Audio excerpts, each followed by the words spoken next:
ಶಾಂತಿ.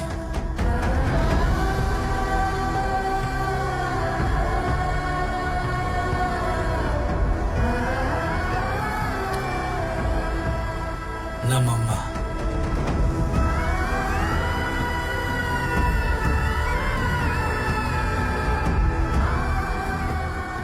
ಚಿಕ್ಕೂರಲ್ಲಿದ್ದಲ್ಲ, ಯಾವ ಆಸೆಗಳು ಇರಲಿಲ್ಲ.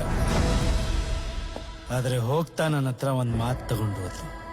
ಕೊಟ್ಟ ಮಾತಿಗೆ ನಾನು ಸ್ವಾರ್ಥಿನೂ ಆಗ್ತೀನಿ, ಹೇಡಿನೂ ಆಗ್ತೀನಿ, ಕೊಲೆಗಾರನೂ ಆಗ್ತೀನಿ, ಕ್ರಿಮಿನಲ್ಲೂ ಆಗ್ತೀನಿ, ವಿಲ್ಲನ್ನೂ ಆಗ್ತೀನಿ. ಕೊಟ್ಟ ಮಾತಿಗಿದು ಸಾಕಾಗುತ್ತೋ ಇಲ್ವೋ ನನಗೆ ಗೊತ್ತಿಲ್ಲ.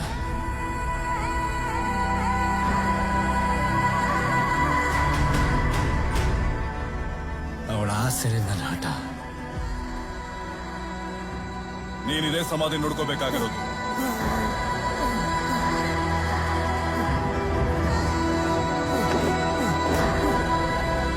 ಕೆಲಸ ನಿಲ್ಬಾರ್ದು.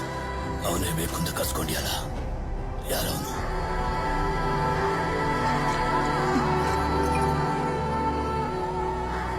ನಮ್ಮಪ್ಪ.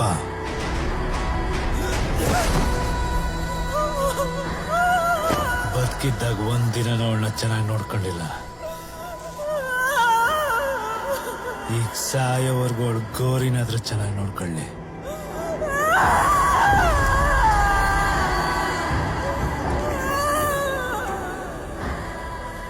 ಒಂದು ಗಾಳಿ ಬಿರುಗಾಳಿ ಆಗತ್ತೆ, ಆ ಬಿರುಗಾಳಿ ಚಂಡಮಾರುತ ಆಗತ್ತೆ ಅಂತ ಕೇಳಿದ್ದೆ.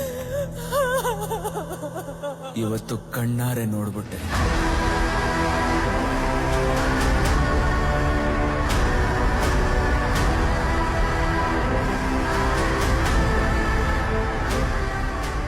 ಶುರು ಮಾಡು ಅಂತ ಹೇಳೋದಕ್ಕೆ ಅವ್ರ ಅಮ್ಮ ಇದ್ಲು.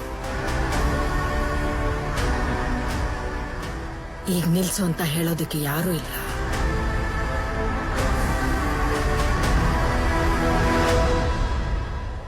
ಈ ಚಂಡಮಾರುತ ಯಾವ ದಿಕ್ಕಕ್ಕೆ ತಿರುಗುತ್ತೋ, ಏನೇನು ನುಂಗ್ಕೊಳ್ಳುತ್ತೋ ಯಾರಿಗೂ ಗೊತ್ತಿರಲಿಲ್ಲ.